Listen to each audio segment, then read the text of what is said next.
제가 자주 제 아들 이야기를 해서 너무 죄송합니다만, 제 아들이 군대에 있습니다. 그래서, 군대에서, 뭐 하냐면요, 비행기를 수리하는 분의 보조를 합니다. 그러니까, 비행기를 수리하시는 분은 비행기가 가서 보니까 굉장히 높더라고요. 높아서, 그 발판 같은 것을 놓고 올라가서 작업하는데 그 옆에서 보조하는 사람도 있는데 그 보조하는 사람 더 힘들더라고요. 왜냐하면 뭐 밑에 내려가서 뭐 좀 가져와 뭐 이런 거 있잖아요. 뭐 부품 가져와 뭐 망치 좀 가져와 뭐 이런 거 있잖아요. 그래서 이렇게 오르락 내리락 하면서 심부름을 하는 그러한 일을 하고 있습니다. 그래서 참 위험하고 힘들다 이렇게 여기고 있습니다. 그래서 엔진도 가끔 켜진대요. 그러면 엔진이 굉장히 무섭더라고요. 엔진 뒤에서 그 바람 맞으면 사람 거의 뭐 중상이더라고요. 중상이나 죽는 경우도 있다 하더라고요. 그러니까 그렇게 이제 비행기 수리를 하다가 아이가 보직이 바뀌었어요. 한 달 전쯤에. 뭐 하냐면 밥 푸는 걸 제대 마련이 됐는데 밥 푸는 걸 바뀌었어요. 그래서 너무 좋았어요, 제가. 야, 너 참 축하한다. 가끔 아들이 전화 오는데, 전화 오면 저한테 안 오고, 저희 집사람한테 와요. 그래서 저는 전화 올 때쯤을 틈타서 옆에 이렇게 지키고 있습니다. 그래서 집사람한테 오면 저도 가끔 통화를 한 번씩 해볼 수 있는 기회를 잡기 위해서 이렇게 합니다. 근데 아들이랑 통화할 때 제가 제일 많이 하는 단어가 하나 있습니다. 그건 뭐냐면 화이팅 이겁니다. 화이팅. 왜 그랬습니까? 군대 생활 저도 3년 했습니다. 만 3년 했는데요. 3년 하면서 늘 춥고 배고프고 졸립고 그 세 가지가 군대 생활입니다. 그래서 아무리 밥을 푸고 있지만 아마 배고픈 건 뭐 여전할 거고요. 그래서 아들한테 하여튼 그 춥고 배고프고 외로운 군대 생활 무사히 마쳐 화이팅 이겁니다. 제가 화이팅 이건데요. 저희 집사람은 전화를 받으면 저와는 좀 다릅니다. 전화를 받으면 큐티했니? 이겁니다. 큐티했니? 오늘 묵상 말씀 뭐지? 이런 거예요. 그래 주신 은혜 뭐지? 뭐 이런 거예요. 수준 차이가 너무 심합니다. 그래서 제가 주로 저희 아들에게 묻는 것은 밥 먹었니? 이거라면 저희 집사람이 물어보는 것은 하늘의 영적 양식, 영의 양식, 생명의 양식, 너 먹었니? 이거 확인하는 거예요. 누가 더 아들을 사랑하는 거예요? 네, 둘 다이지만 사실은 이런 측면이 있어요. 제 오늘 의도는 그것이 아니라 저보다 저희 집사람이 아들을 더 사랑한다라는 건 확실합니다. 왜냐하면 저는 육신의 안위만을 걱정하면서 밥 먹었니? 이렇게 묻는데 집사람은 그 영혼을 위해서. 근데 사실은 저 같으면 큐티했니? 묵상했니? 뭐 이런 오늘 본문 뭐야? 뭐 이런 엄마보다는 화이팅! 하는 아빠한테 전화를 할 것 같은데 아이는 계속 엄마한테 하고 있어요.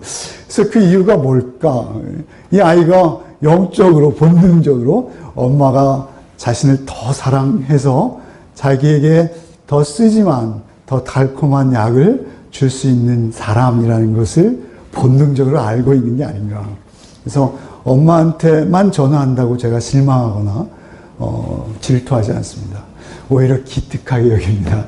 근데 중요한 것은 오늘 제가 왜 이런 말씀을 드리냐면 우리가 성경을 읽다 보면 사실 성경에서는 우리의 위로와 소망과 우리의 생명을 말씀하시지만 성경에 훨씬 많은 분량, 성경의 거의 대부분이라 할 수 있는 그 분량은 사실 우리에게 그러한 위로와 소망의 말씀 밑에 우리에게 하나님의 권고와 질책과 사실은 책망이 훨씬 더 많은 분량으로 기록되어 있다는 사실입니다. 그러니까 하나님께서는 우리를 사랑하시는데 그 사랑은 무엇입니까? 우리를 아비의 심정, 진심으로 사랑하는 아비의 심정으로 하나님은 우리를 사랑하고 계시다라는 것을 성경을 통해 우리는 확인할 수 있게 되는 것이죠. 그럼에도 불구하고 새벽마다 오시는 우리 권사님들에게 너무 죄송해요. 오시면 맨날 화 있을진저 막 이렇게 새벽에 오시는데 아모스의 말씀을 순차적으로 묵상해야 하기 때문에 그 새벽에 귀한 시간 내셔서 소원과 간절한 그 기도의 제목을 가지고 오신 권사님들, 연로하신 권사님들 앞에서 나이도 어린 제가 화 있을진저 막 이렇게 계속 설교하는 것은 저로서는 고역입니다. 쉽지 않습니다. 그러나 성경의 말씀이 그것을 우리에게 교훈하고 있고 그 말씀 속에서는 아버지의 사랑이 있기 때문에 우리는 사실은 우리의 귀에 달콤하게 들리는 그런 말씀들보다 사실 우리의 눈에 내지는 우리의 마음과 우리의 심성을 거스르는 하나님의 경고의 말씀, 그 말씀이 우리에게 더 뼈가 되고 살이 되는 말씀이다라는 사실입니다. 그리고 그 말씀이 우리의 영을 깨워주고 우리가 경건하고 거룩한 하나님의 자녀로서의 삶을 살아낼 수 있도록 하는 은혜가 사실은 그 안에 있기 때문이라는 것입니다. 그래서 우리는 아모스의 이 말씀을 우리는 더욱 감사함으로 받아야 될 줄 믿습니다. 아모스의 요즘 말씀을 묵상하시면서 많은 어려움이 있으시리라 여겨집니다.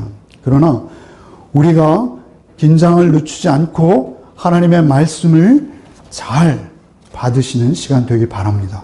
이 시간은 특별히 말씀만을 중심으로 나갈 것 같아요. 오늘 설교는. 그래서 다른 설교들보다 더 딱딱하고 지루할 터인데 오히려 그 말씀이 생명이다라고 여기시고 바짝 긴장하셔서 절대 놓치지 않고 끝까지 주목해서 들으시는 복이 있으시기 바랍니다. 네. 오늘 말씀은 이 말씀인데 사실 아모스 전체, 우리가 1장부터 9장까지 묵상합니다만 아모스 전체의 중심 주제예요. 그래서 아모스서를 한마디로 줄여라 하면 아모스 5장 24절 말씀, 오직 정의를 물같이 공의를 마르지 않는 강같이 흐르게 할지어다. 이 말씀은 여러분 자주 듣지 않고 익숙히 듣지 않았기 때문에 멀리 있는 것처럼 또는 이렇게 자세히 그 의미가 와닿지 않을 수 있습니다. 그런데 사실 이 말씀은 하나님의 속성의 거의 전부예요.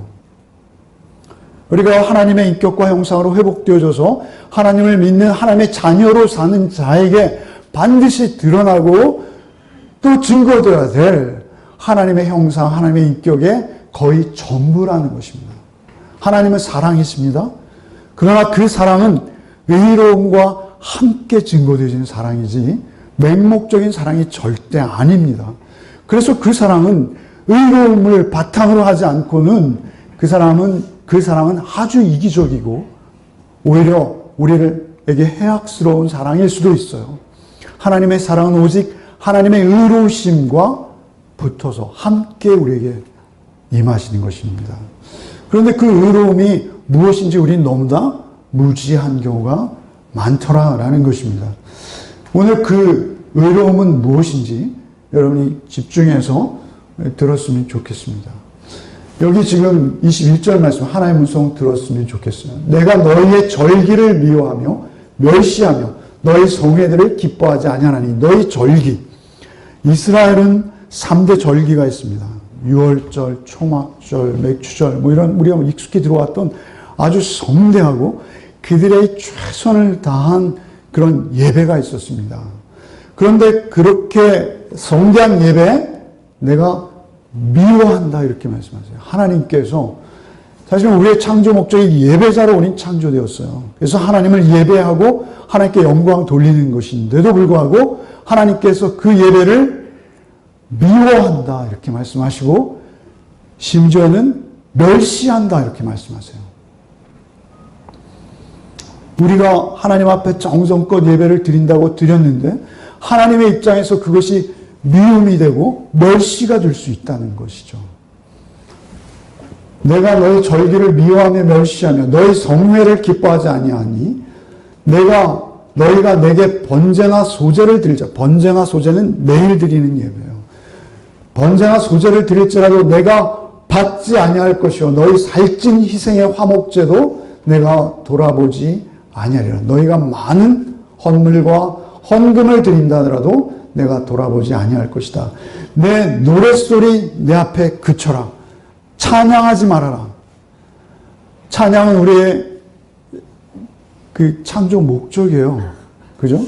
그런데 하나님께서 우리에게 찬양하고 있는 우리를 입을 막으시는 거예요. 노랫소리를 그칠지어다. 내 비파소리도 듣지 아니하리라. 여러분, 큰 교회 성가대 오케스트라들이 사실은 많이 그 사례까지 받으면서 용병처럼 이렇게 동원되신 분들도 많다는 거 아시죠? 사실 그 비파소리, 너희 악기 그쳐라 이렇게 말씀하세요. 도대체 이 말씀을 어떻게 우리가 이해해야 할지 사실 좀 난감한 말씀이라 하지 않을 수 없습니다. 4장 4절에는 더 사실은 심각한 말씀을 하고 있습니다. 4장 4절 말씀에 너희는 베델에 가서 범죄하며 길갈에 가서 죄를 더하며 아침마다 너희 희생을 3일마다 너희 11조를 드리며 누룩 넣은 것을 불살라 수은제로 드리며 낙헌제를 소리내어 선포하려무나 이스라엘 자손들아 이것이 너희가 기뻐하는 바니라 주 여호와의 말씀이니라. 너희는 베델, 너는 길갈, 베델 길갈은요 요즘 말로 하면 성지입니다. 가장 크고 아름다운 교회가 있는 자리이고요. 요즘 우리말로 하면 성대하게 더 크게 드려지는 연합지표와 같은 것입니다. 베델에 가서 범죄하며 그런데 그 열심으로 내가 그 먼 거리를 움직여서 그곳에 가서 더 크고 융성한 예배를 하나님께 드렸는데 그 예배가 오히려 드리지 않는 것보다 못한 범죄가 되었다. 범죄가 되었다. 길갈에 가서 죄를 더하며 아침마다 너희 희생을 3일마다 너희 11조를 드리며 11조를 드리는데 얼마나 열심히 특심한지 3일마다 드린다는 거예요. 여기서 11조는 히브리어로 우리가 드리는 11조와 약간 다른 11조예요. 3년에 한 번씩 드리는 구제의 11조입니다. 그래서 3년에 한 번씩 드리는 그 구제의 11조를 너희가 3일에 한 번씩 드린다는 거예요. 얼마나 열심입니까? 구제에 그렇게 열심을 내는데 누룩 넣은 것을 불살라 수은제를 두며 낙헌제를 소리내어 선포하는 것과 같다. 이스라엘 자손들아 이것이 너희가 기뻐하는 바다. 내가 기뻐하는 것이 아니고 너희가 기뻐하는 바구나. 누룩 넣은 것을 불살라 수은제를 드리며 사실 그들이 드리는 모든 제물에는 누룩을 넣지 않도록 되어 있습니다. 누룩을 넣는다는 것은 무엇이죠? 과장하는 것인데요. 사실 그 누룩을 넣는다는 것은 무엇이냐면요. 율법을 모른다는 것입니다. 그들이 하나님께서 정하신 대로 예배하지 않는다는 것입니다. 하나님께서 정하신 대로 예배하지 않고 그들 편한 대로 누룩 넣어서 드리는 거예요. 왜요? 그거 먹어야 되거든요. 누룩 안 들어가, 누룩 이스트라는 거 아시죠? 낙헌제를 소리내어 선포하려면 낙헌제는 무엇이냐면요. 화목제 일종이요. 값비싼 짐승을 드리고 그것을 나누어 먹는 거예요.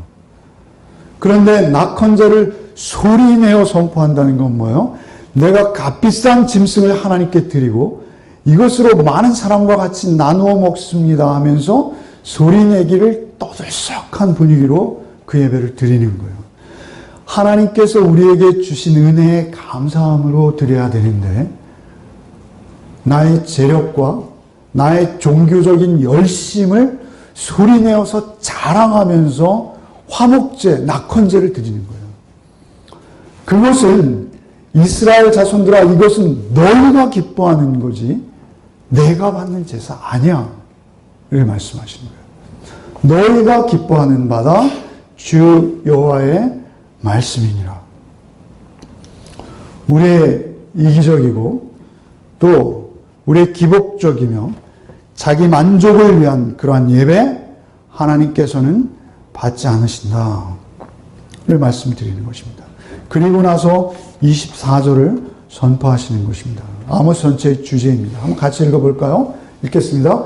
오직 정의를 물같이 공의를 마르지 않는 강같이 흐르게 할지어다.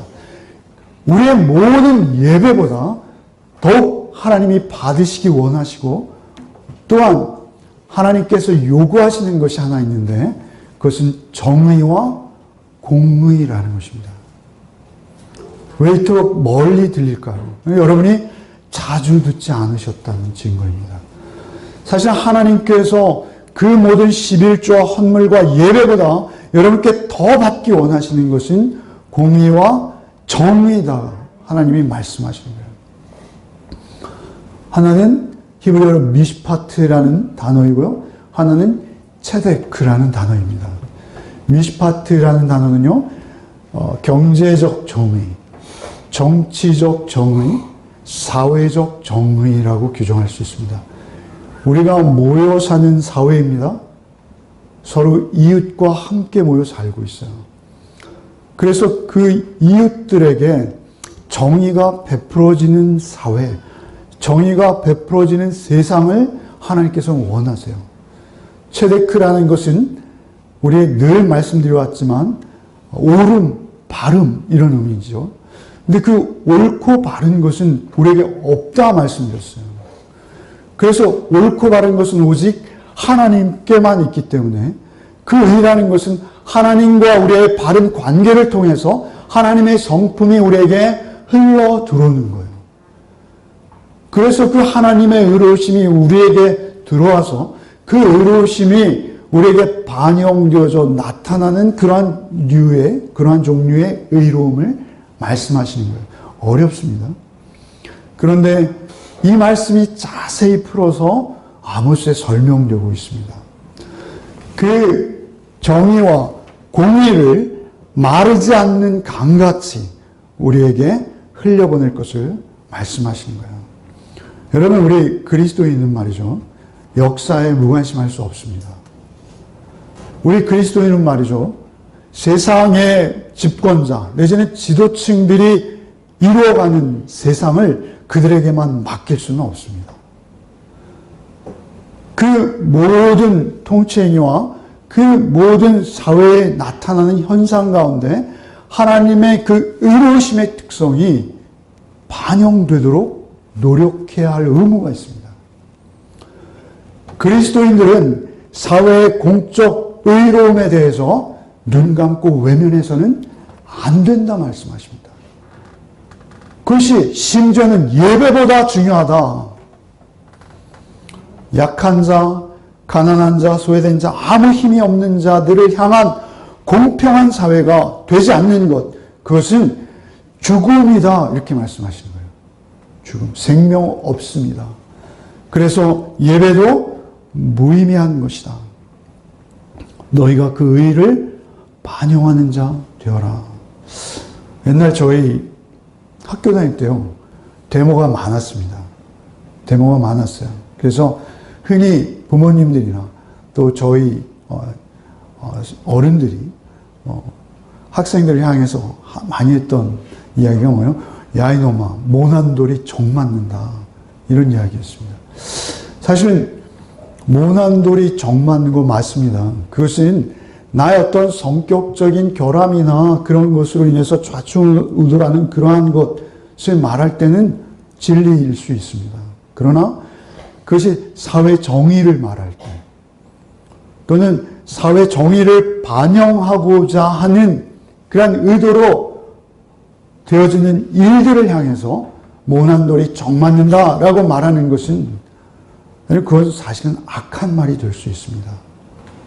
우리 그리스도인들에게는 그럴 수 있습니다.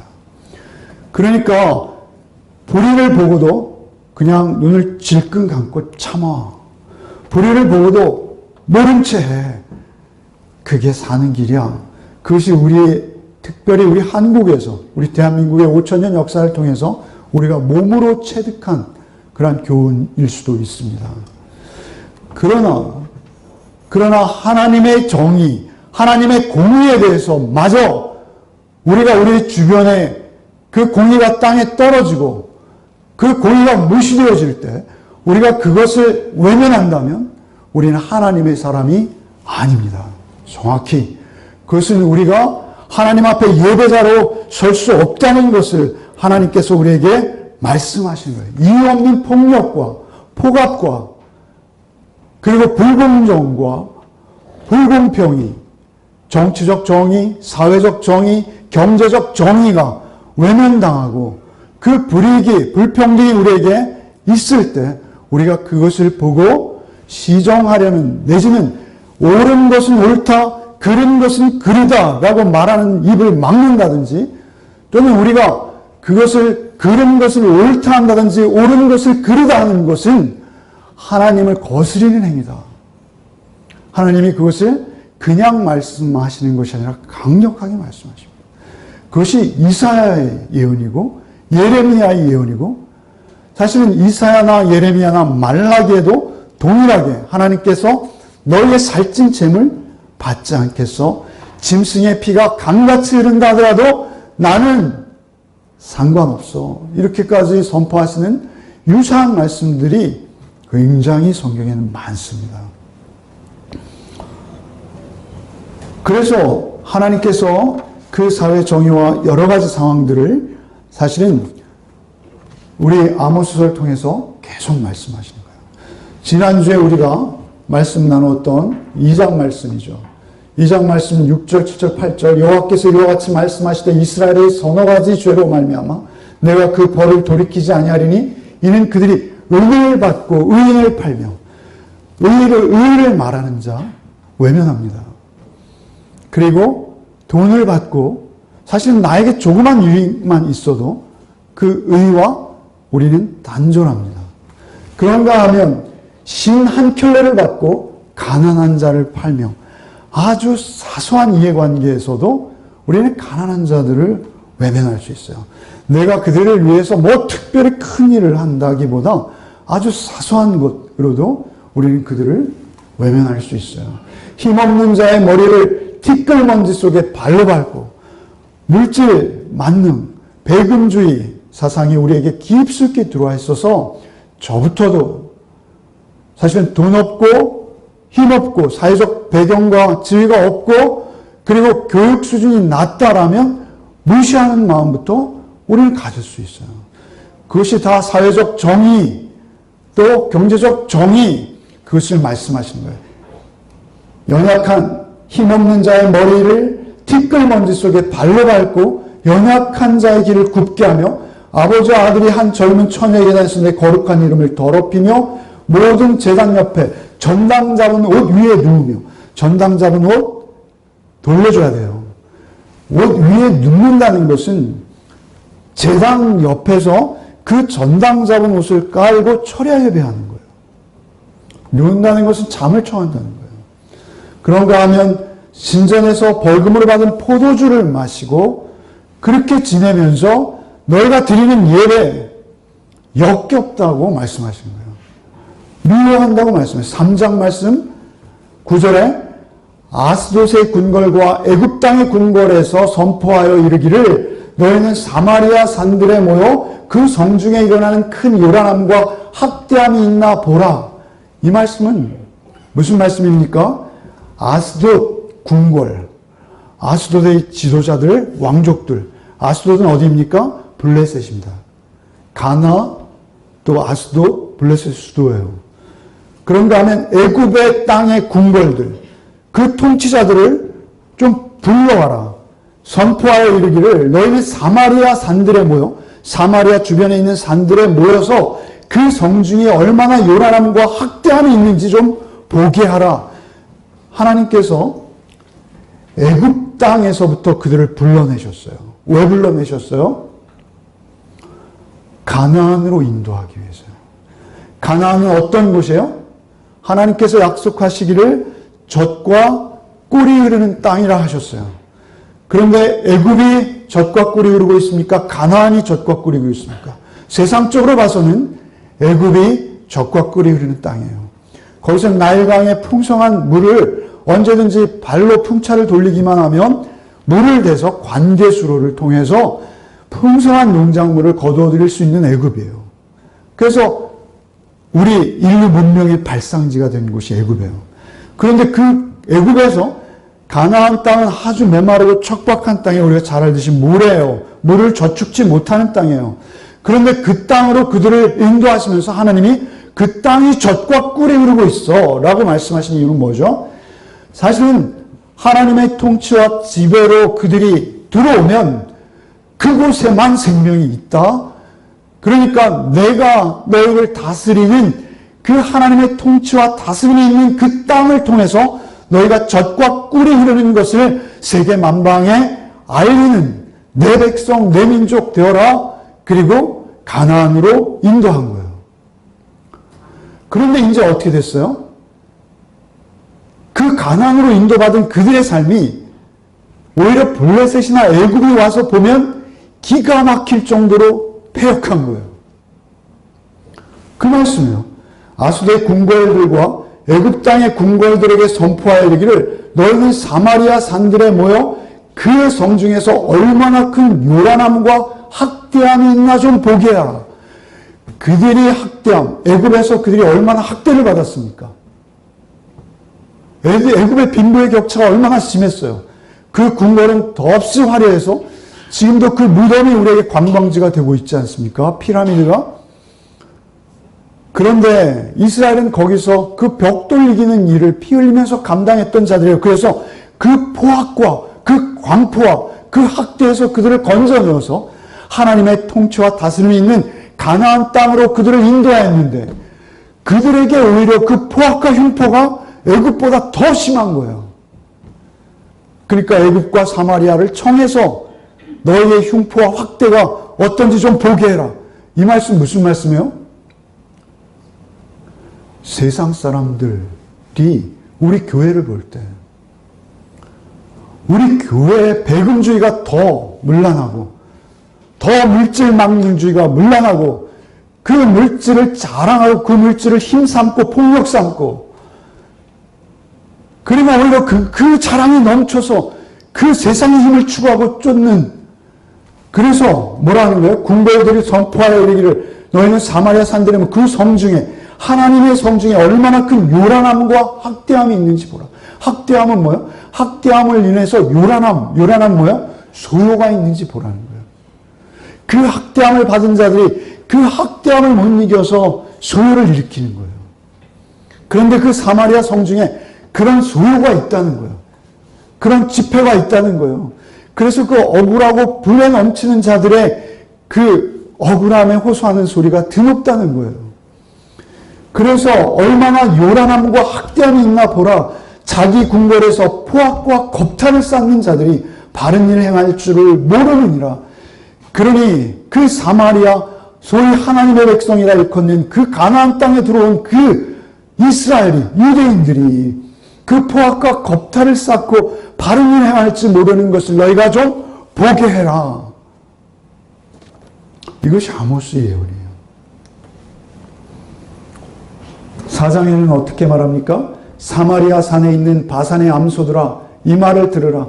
너희 힘없는 자를 학대하며 가난한 자를 압제하며 가장에게 이르기를 술을 가져다 우리로 마시게 하라는도다. 술을 가져다 우리에게 마시게 하라는도다.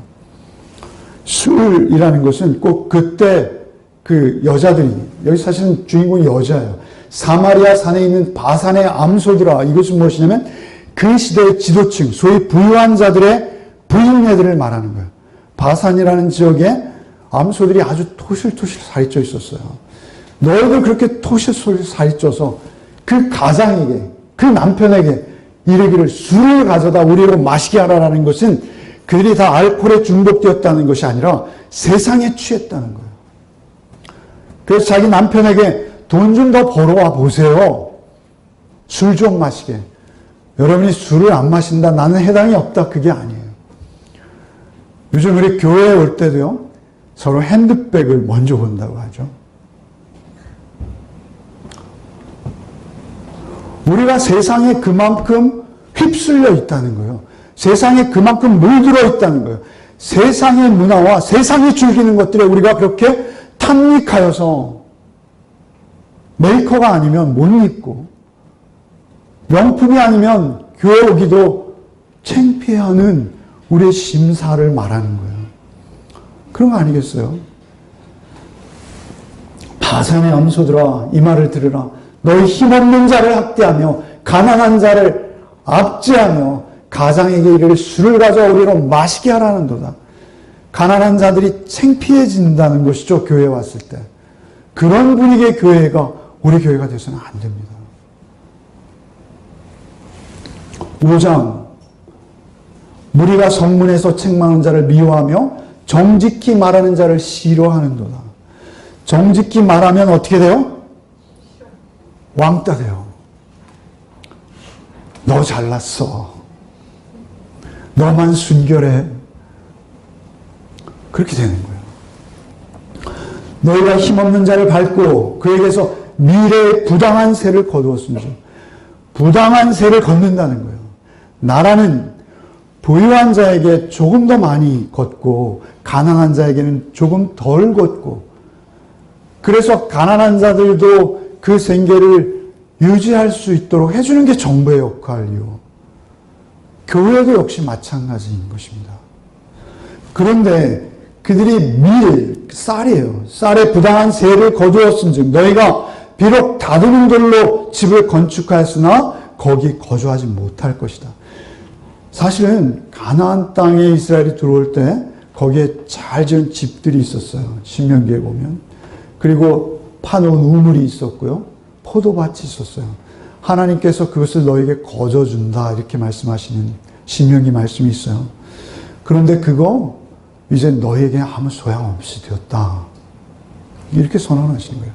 아름다운 포도원을 가꾸었으나 그 포도주를 마시지 못하리라.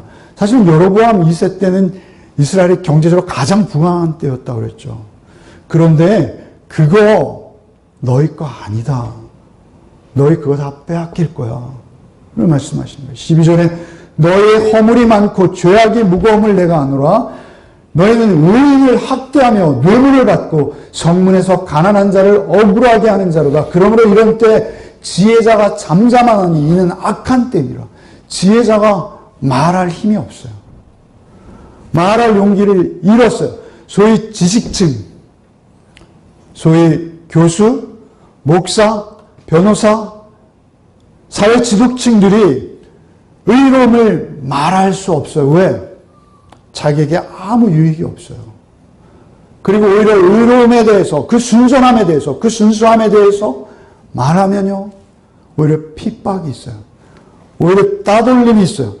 그러한 상황에서 젖과 꿀이 흐르는 땅이 아니라 사실은 그곳이 하나님께서 오히려 심판하지 않을 수 없는 그러한 세상이 되어버렸다라는 거예요. 정의가 세워지는 교회가 아니라 오히려 불의가 판을 치고 세상의 문화가 더 깊숙이 들어와 버린 교회.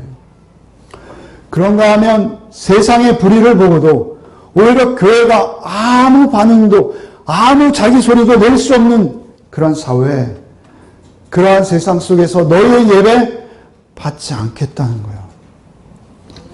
서로 존중하고 서로 사랑하고 주님께서 우리를 찾아오신 그 사랑으로 우리가 사랑해야 되는데 교회의 모습은 어떻습니까? 시간이 너무 많이 지나서요. 동일한 말씀 8장에도 힘없는 자, 또 약한 자를 학대하며 그들이 속입니다. 너희가 이르기를 월삭, 5절에 월삭이 언제 지나서 우리가 곡식을 팔며 안식일이 언제 지나서 우리가 미를 내게 할고, 안식일, 주일인데요. 예배의 자리에 와서요. 하나님의 공의와 의에 대해서 말하면 관심 없음. 나의 개인적인 이익과 나의 어떤 출세와 성공을 보장하거나 도움이 되는 말씀이다 싶으면 귀가 번쩍. 그걸 말씀하시는 거예요.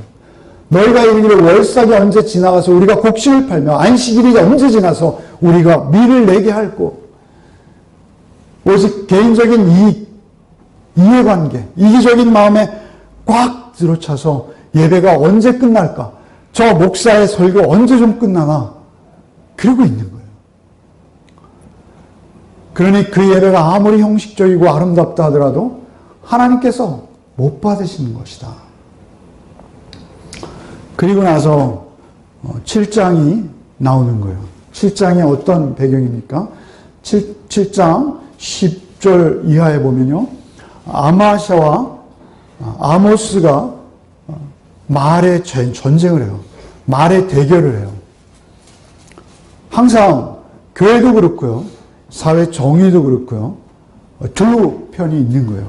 어느 한쪽일 수 없어요. 어느 한쪽에 속하는 것이 중립은 없어요.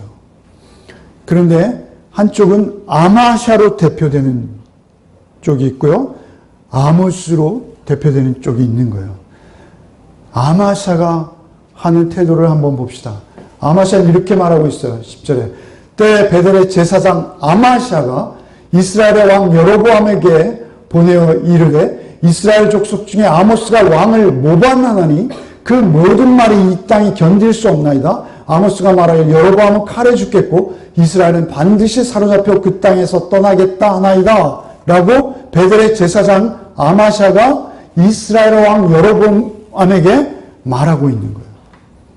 여러분, 왕 내지는 대통령과 선이 닿아서 그와 자유롭게 이야기하고 보고할 수 있는 자는 제사장뿐이죠. 소위 말하면 그 사회의 기득권층 종교 지도자가 아마샤인 거예요. 그래서 아마샤가 아모스는 왕을 모반하고 있습니다. 이렇게 말하는 거예요. 모반이라는 게 뭔지 아시죠? 네. 여러분, 그 절대 군주 시대에 임금이 통치하고 있는 시대에 왕을 향해 모반하면 어떻게 되는 겁니까? 삼족이 죽임을 당하는 겁니다. 아마샤를 그렇게 몰아내고 있는 거예요. 아마샤가 아모스를 이렇게 몰아내고 있는 거예요. 아모스는 완전히 반정부자, 그리고 나라를 뒤엎으려 하는 정치적 잘못된 야욕에 가득 차서 나라를 말아먹으려 하는 자가 되는 거예요. 왜요? 아마샤가 자기의 정치적 기득권과 자기의 경제적 부와 자기의 자리를 보존하기 위해서 하나님의 이름을, 신성한 하나님의 이름을 팔고 있는 것입니다. 아모스가 왕을 모반하나니 그 모든 말이 이 땅에 견딜 수 없나이다. 아모스가 말할 여로보암은 칼에 죽겠고 이스라엘은 반드시 사로잡혀 그 땅에 떠나겠다. 사실은 아모스는 그들의 회개와 돌이킴을 전하는 것이었어요. 그런데 아마샤는 그것을 마치 나라를 허는 모략과 중상으로 바꾸고 있는 거예요. 그런가 하면 그는 또 아모스에게 이렇게 말합니다. 12절에 아마샤가 아모스에게 이르되 선견자야 너는 유다 땅으로 도망하여 가서 거기서 떡을 먹으며 거기에서나 예언하고 다시는 베델에서 예언하지 말라. 이는 왕의 성소요 나라의 궁궐임이라. 얼마나 애국스러워 보입니까? 이는 왕의 성소요 나라의 궁궐이니라. 왕은 하나님의 대리 통치자예요. 그 시대에는. 여기는 왕의 성소요 나라의 궁궐이니 너는 유다 땅으로 도망가서 거기서 떡이나 먹어. 뭐야? 밥이나 먹어. 그렇게 말하는 거죠. 겁주고 협박하는 것입니다. 왕에게는 모반죄로 고발하고 아모스는 겁주고 협박해서 도망가도록 하는 거예요. 우리가 의로움을 지켜내는 건 쉽지 않습니다. 의로움을 계속 말하고 있는 것 자체가 쉽지 않습니다. 그 자리를 지켜내는 것, 그것은 자기 힘으로 되는 거 아닙니다. 하나님께서 여러분과 함께 하실 때 하나님의 의를 지킬 수 있습니다. 그리고 그것을 대언할 수 있습니다. 그렇게 베델에서 예언하지 말라. 이는 왕의 성소의 나라의 궁궐이니라 라고 말할 때 아모스가 그 말에 대답합니다. 아모스가 14절에 아모스가 아마샤에게 대답하여 이르되 나는 선지자가 아니며 선지자의 아들도 아니고 나는 목자요 뽕나무 재배하는 자다. 난 뽕나무 배하는 자다. 나는 무식한 농부다. 말하는 거예요. 15절에 양떼를 따를 때 여호와께서 나를 데려다가 여호와께서 내게 이르시기를 가서 내 백성 이스라엘에게 예언하라 하셨느니라. 아마샤는 그런데 하나님의 음성을 들었다는 것입니다. 하나님의 음성을 들었다. 16절에 이제 너는 여호와의 말씀을 들을지니라 내가 이르기를 이스라엘에 예언하지 말라, 이삭의 집을 향하여 경고하지 말라 하므로 네가 왕에게는 나를 모반죄로 고발하고 그리고 나에게는 겁박하며 겁주고 협박하고 있으므로 하나님께서 지금 너에게 말씀하신다. 여호와께서 이와 같이 말씀하신다. 내 아내는 성읍 가운데 창녀가 될 것이요 내 자녀들은 칼에 엎드려지며 내 땅은 측량하여 나누어질 것이며 너는 더러운 땅에서 죽을 것이요 이스라엘은 반드시 사로잡혀 그의 땅에서 떠나리라. 네가 지금은 제사장 연연하고 있지만 너의 아내는 물질 한 푼의 돈을 위해서 그 영혼을 팔아버리는 창녀가 될 것이다. 이것보다 더 큰 저주는 없습니다. 오히려 죽는 것이 낫죠. 그런가 하면 너희 자녀들은 칼에 엎드려지며 너희 땅은 빼앗기며 너도 이방 땅에서 죽음을 당할 것이다.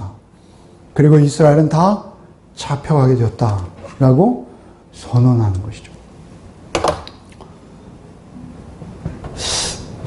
말의 전쟁입니다. 사실은 아모스는 아마샤에게 이길 수가 없습니다. 아마도 아모스는 성경이 말하지 않지만 그 폭력으로 그는 결국 남유다로 피신하고 거기서 문서로 아모스를 남기게 되죠. 그래서 아모스서가 사실은 모든 선지자, 이사야, 예레미야 모든 소선지서를 포함한 대선지서라고 소위 우리가 말하는 분류해놓은 선지서 중에 아모스 선지서가 문서로 남은 최초의 예언의 말씀입니다. 근데 중요한 것은 폭력이 무엇입니까? 논리로 또는 하나님의 의로 상대를 설득할 수 없을 때 폭력을 동원하는 것이죠. 아마샤가 아모스를 누르고 폭력으로 그의 입을 막을 수는 있었겠지만 그의 말씀은 성경에 기록되었습니다. 아모스의 말은 성경에 기록되었습니다. 그러나 아마샤는 영원한 저주 가운데 떨어진 것입니다. 중요한 것은 우리의 잠시 왔다 가는 인생 중에 우리가 하나님의 의를 드러내고 나타내는 것은 영원에 속한 것이요. 우리가 우리의 일신의 욕심과 안위를 쫓아서 행하는 것들은 사실은 우리의 영원한 저주와 죽음일 뿐이다 라는 것을 말씀하고 있습니다. 사실 우리가 이 예를 가장 극명하게 볼 수 있는 예가 어디 있습니까? 그것은 예수께 있습니다. 예수님이 오셨을 때 어땠습니까? 예수님이 오신 상황이 이 아모스의 예언하는 상황과 너무나 똑같습니다. 예수님께서는 우리가 교동문에서도 읽었습니다만 상 갈 때도 꺾지 아니하시고 꺼져가는 등불도 끄지 아니하시고 이 땅에 오셔서는 모든 마을 두루 다니시면서 회당에서 가르치시고 복음을 전파하시며 저들을 불쌍히 여기시고 목 잡는 양같이 고생하며 유리하며 방황하며 기진함을 보시고 그들의 목자가 기꺼이 되어주시기 위해서 십자가에 못 박혀 죽임당하시는 것이죠.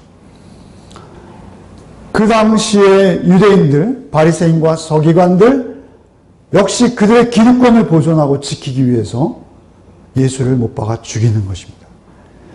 그들이 원했던 것은 하나님의 공의와 정의가 아니라 그들은 자신들의 부유함과 정치적인 자유와 해방을 원했던 거예요.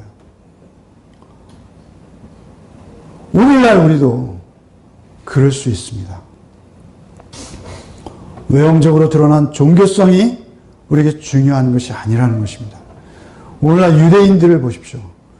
유대인들을 늘 말씀드린다만 세계의 금융을 그들이 쥐었다고 하죠. 뉴욕의 금융과 월스트리트 그 굵직굵직한 금융회사들의 소유주가 다 유대인이라고 합니다. 그들이 돈만 쥔 것이 아니라 그들이 문화도 쥐었습니다. 헐리우드, 그들의 손에 넘어갔다고 하죠. 그런데요, 사실 그들은 오늘날도 예수를 인정하지 않고 있습니다. 사실 그들의 성공이 우리에게 교훈적이며 하나님의 의로우심을 나타내는 하나님의 영광을 드러내는 통로가 되기보다는 또 하나의 다른 우상, 없던 입지전적인 그 자신의 명예와 자신의 기특함을 드러내기 위한 수단으로 우리에게 또 다른 우상을 하나 세워 놓는 결과밖에 아닐 수 있다라는 사실입니다.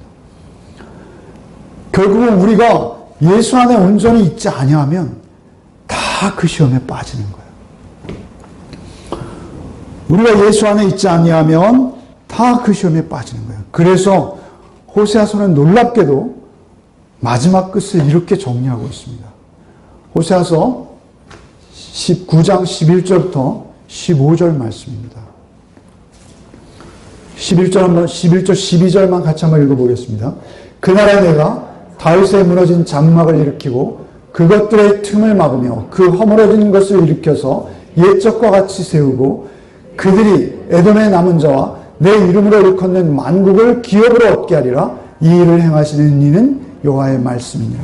11절과 12절 말씀은요, 우리가 잘 알고 있듯이 사도행전 15장에서 그대로 인용되고 있습니다. 사도행전 15장 말씀도 한번 같이 읽어보겠습니다. 선지자의 말씀이 이와 같이 일치하도다. 기록된 바 이후에 내가 돌아와서 다윗의 무너진 장막을 다시 지으며 또 그 허물어진 것을 다시 지어 일으키니 이는 그 남은 사람들과 내 이름으로 일컬음을 받는 모든 이방인들로 주를 찾게 하려 함이라 하셨으니. 이것은 야고보, 예수의 형제인 야고보가 예루살렘 공회의에서 베드로가 고넬료의 가정을 찾아가 이방인에게 세례를 주고 그에게 성령이 임하여 구원받게 된 사실을 놓고 서로 변론할 때 사실 굉장히 보수적인 입장에 있었던 야고보께서 이 말씀 호세아를 인용하시면서 예수를 선언하시는 것입니다. 아모스가 그렇게 예언했듯이 그 다윗의 장막을 일으킬 자로 오신 예수께서 이제 오셨으니 그가 세우신 장막 우리가 어찌할 수 없으니 그의 예언대로 성취된 이것에 여러분 순종하셔야 합니다. 라고 호세아서를 인용하는 것이죠. 그러니까 이 호세아서는 정확히 누구를 가리키고 있는 거예요? 예수를 가리키고 있는 것이죠. 단어가 하나 바뀌었습니다. 12절에 그들이 에돔의 남은 자와 내 이름으로 일컫는 만국을 기업으로 얻게 하리라. 여기서 뭐라 그래요? 이는 그 남은 사람들과 내 이름으로 일컬음을 받는 모든 이방인들로, 에돔이 남은 사람들로 바뀌었어요. 에돔은요, 히브리어로 쓰면요, 아담. 사실 이 사람이라는 이 단어는 아담이에요. 아담. 그죠? 아담과 에돔은 히브리어로 써놓으면 그 자음이 똑같아요. 그래서 70인용 자음이 똑같은데 살짝 한자만 들어가요, 사이에.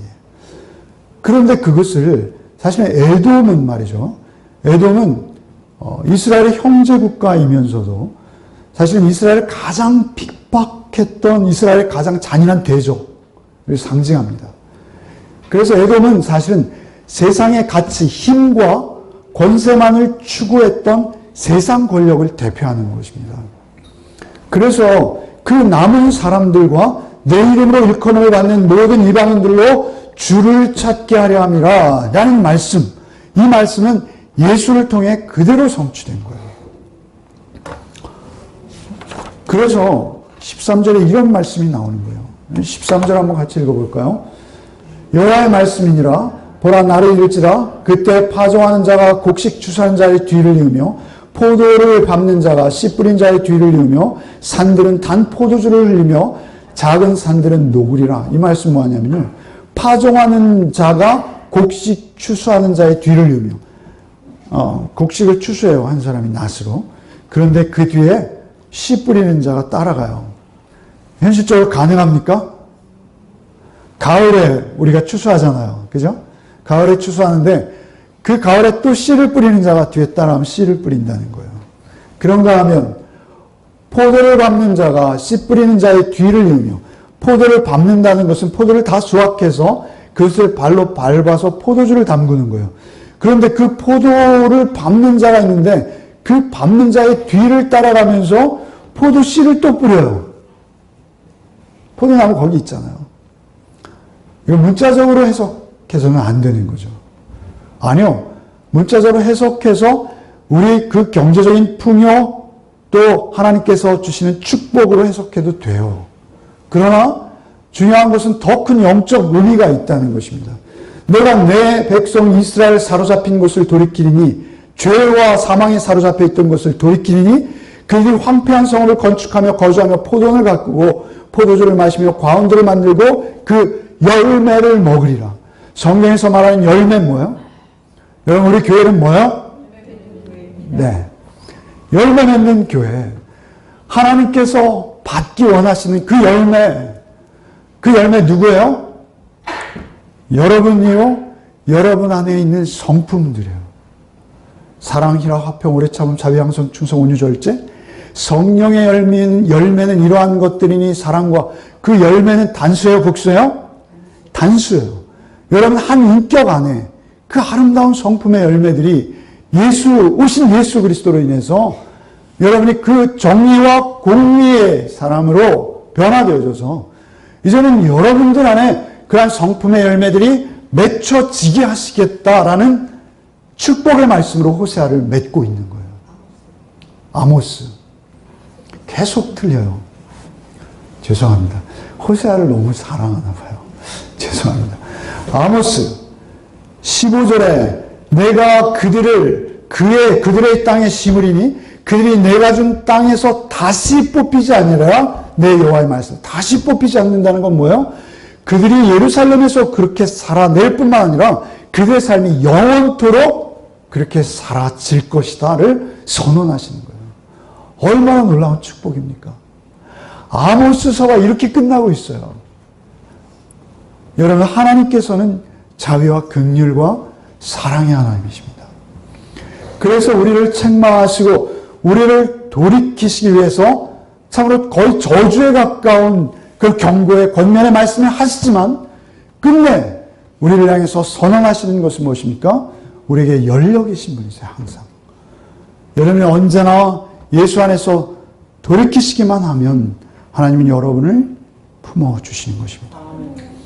그래서 우리에게 그 정의와 공의와 강같이 흐르게 하시겠다는 거예요. 여기에 오직 정의를 물같이 공의를 마르지 않는 강같이 흐르게 한다는 것은 뭐예요? 강같이 마르지 않는 강. 특별히 마르지 않는 강이 이스라엘은 별로 없어요.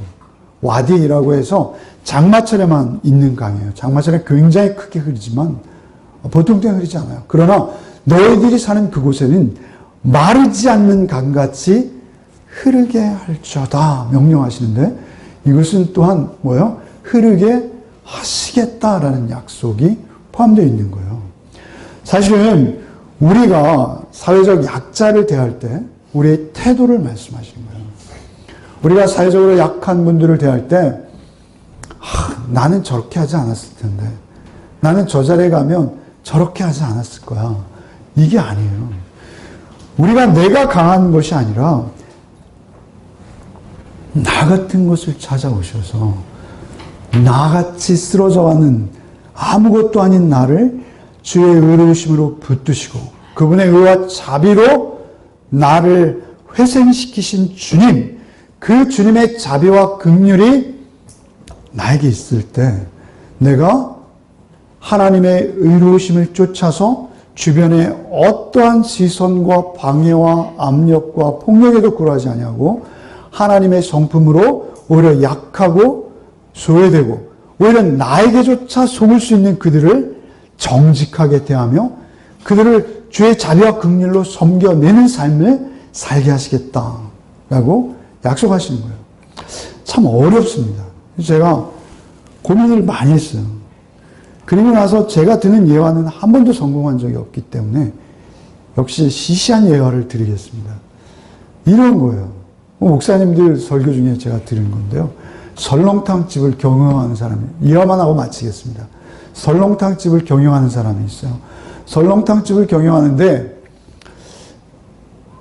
그 설렁탕 끓이기 위해서 뼈를 사와서 하루 종일 삶았어요. 저녁 내내 삶았어요. 아침에 주려고 보니까 뼈가 상한 뼈였어요. 냄새를 맡아보니까 퀴퀴해요. 팔 수 없어요. 그래서 뼈 주인, 마장동을 뼈 파는 사람 전화했어요. 이 뼈가 이래서 내가 오늘 하루 장사를 망쳤다. 주인이 뭐라 해요? 그냥 살짝, 지금 빨리 뼈를 갖다 줄 테니까 살짝 끓이시면서 커피 프림을 좀 타십시오. 그러면 맛이 똑같습니다. 그래서 그 주인이 어떻게 했다고요? 예화해 보면? 아닙니다. 그렇게 할 수는 없습니다. 우리 고객을 속일 수는 없습니다. 그래서 그 설렁탕집이 정직하게 장사했더니 설렁탕집이 어떻게 됐어요? 손님이 미어 터지게 됐다는 거죠. 그죠? 그래서 더 잘 됐다는 거예요. 그런데 현실이 그렇습니까? 우리가 사실 간증에 취약해요. 사실은 그 설렁탕집은 그렇게 잘 될 수도 있어요. 잘 돼야 돼요. 잘 되는 게 좋아요. 그러나 반면 망할 수도 있어요. 아침부터 손님들이 쏟아져 오는데 우리 오늘 설렁탕 잘못 나왔어요. 오늘 팔 수 없어요. 죄송합니다. 돌아가십시오. 팔 수 없습니다. 라고 돌려보낸다면 사실은 그 집은 굉장히 큰 타격을 입게 될 거예요. 그래도 그렇게 하라는 거예요. 그러니까 공의와 정의를 실현하는 것은 내가 손해보는 거예요.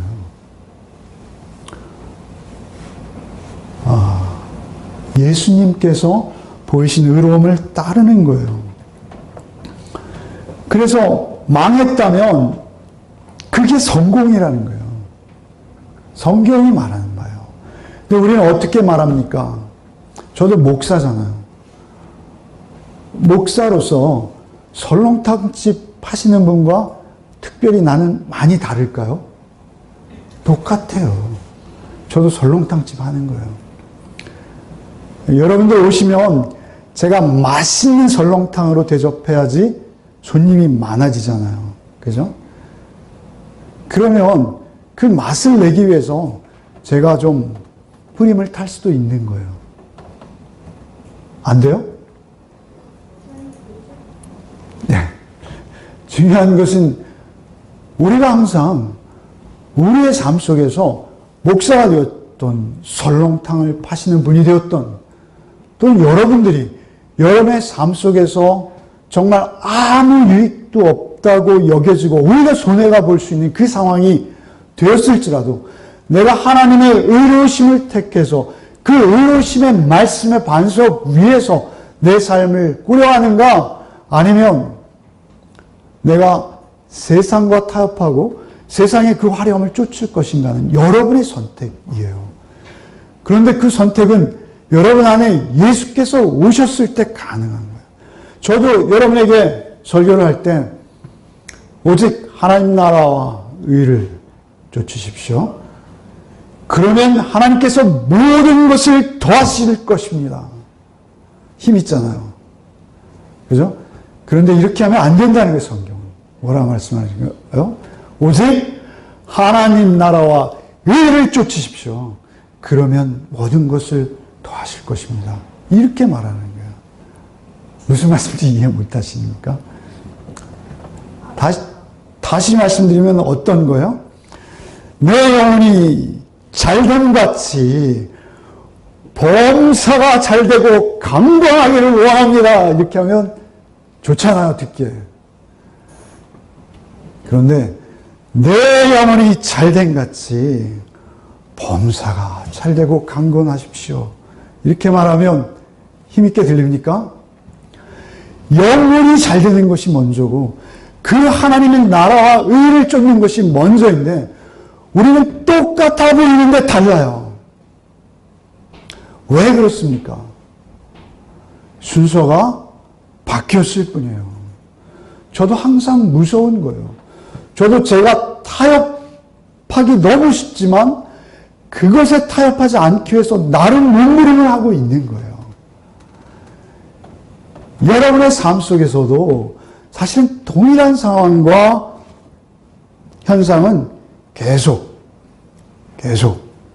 일어나고 있습니다. 여러분은 오직 말씀을 붙들고 내가 나를 그의 형편없는 없음 가운데서 나를 찾아오셔서 나를 그 사랑으로 붙들어 주시고 그 의로우심을 보이사 나에게 구원을 베풀어 주신 주님이 내 주인이 되게 하셔서, 그래서 다윗의 장막,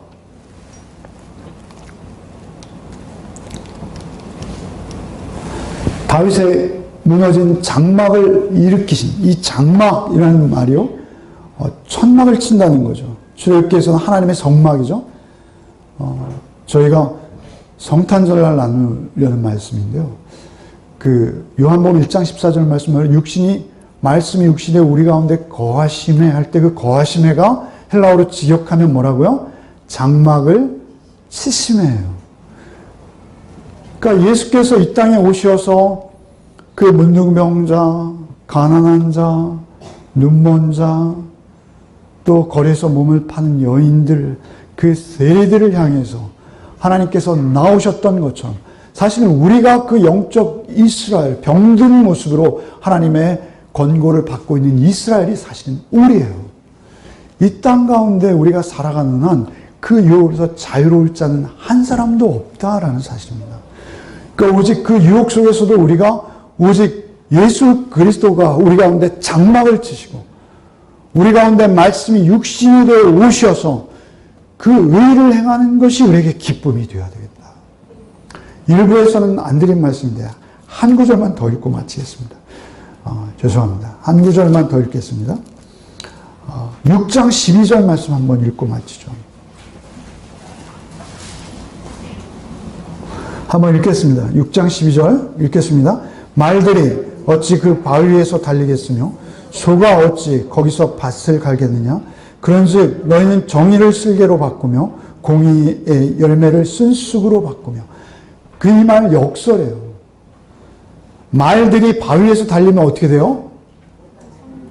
말 발굽 다 망가지고요. 말들에게 큰 재앙이에요. 소가 바위 위에서 밭을 갈면 어떻게 돼요? 힘들어요. 갈리지 않아요. 그리고 우리가 공의의 열매를 쓴쑥으로 바꾸고 정의를 쓸개로 바꾼다는 건 무엇이냐면 우리가 공의를 행하고 정의를 행하면 뭐예요? 포도처럼 달콤해요. 그리고 우리에게 기쁨이 있어요. 의의 기쁨이 우리에게 넘쳐서 우리의 영혼은 여기서 환경적으로 어려울지 모르지만 하늘을 살아내는 기쁨이 있어요.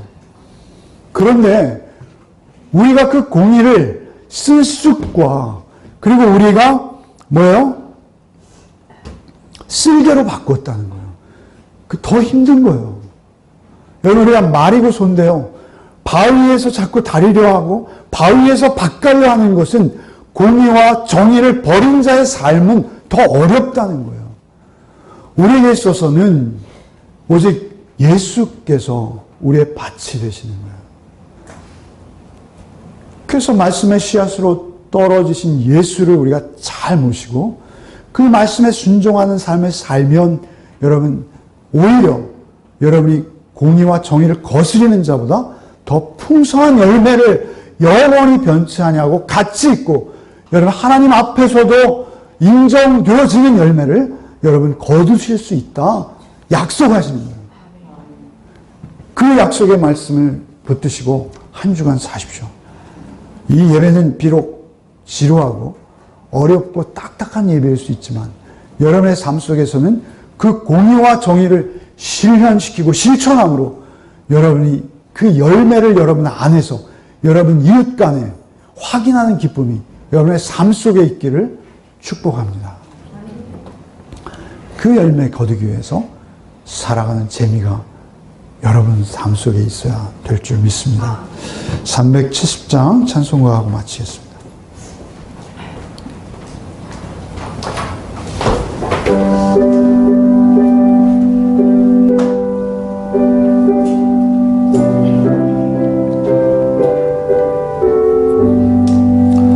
주 안에 있는 나에게 담긴 힘이 있으랴. 십자가 밑에 나가 내 짐을 끌었네. 주님을 찬송하면서 할렐루야 할렐루야 내 앞길 멀고 멀고 나 주님만 따라가리. 그들의 힘이 변하여 내 기도 되었고 전날의 한숨 변하여 내 노래 되었네. 주님을 찬송하면서 할렐루야 할렐루야 내 앞길 멀고 멀고 나 주님만 따라가리. 내 주님 자비하셔서 늘 함께 계시고 내 궁핍함을 아시고 늘 채워주시네.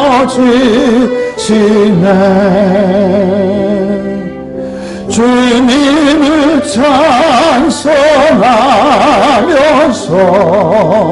할렐루야 할렐루야 내 앞길 멀고 멀고 나 주님만 따라가리. 내 주와 맺은 언약은 영불명하시니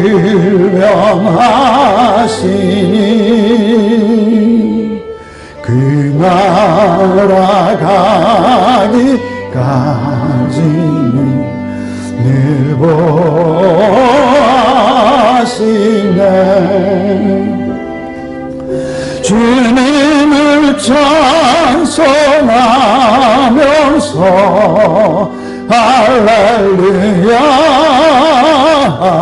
할렐루야 내 앞길 멀고 멀고 나 주님만 따라가리.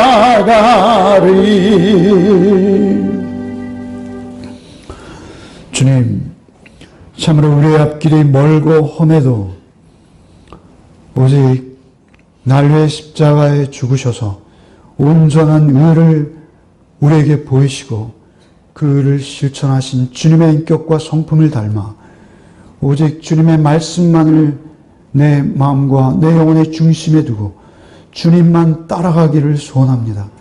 주님만을 찬송하며 참으로 주님과 맺은 그 언약의 말씀 붙들고 영원한 주의 나라 바라보며 주의 나라를 그 완전한 공의와 정의가 실현되는 주의 나라를 한 주간의 삶 속에서도 우리가 살아내는 복이 우리에게 있게 하여 주옵소서.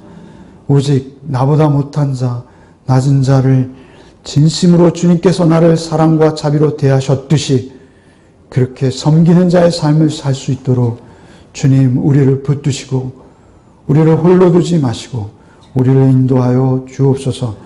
예수 그리스도의 공의와 정의가 1년 내내 간헐천이 아니라 멈추지 않고 흐르는 우리의 인격과 성품이 될 수 있도록 주님 우리와 함께하여 주옵소서.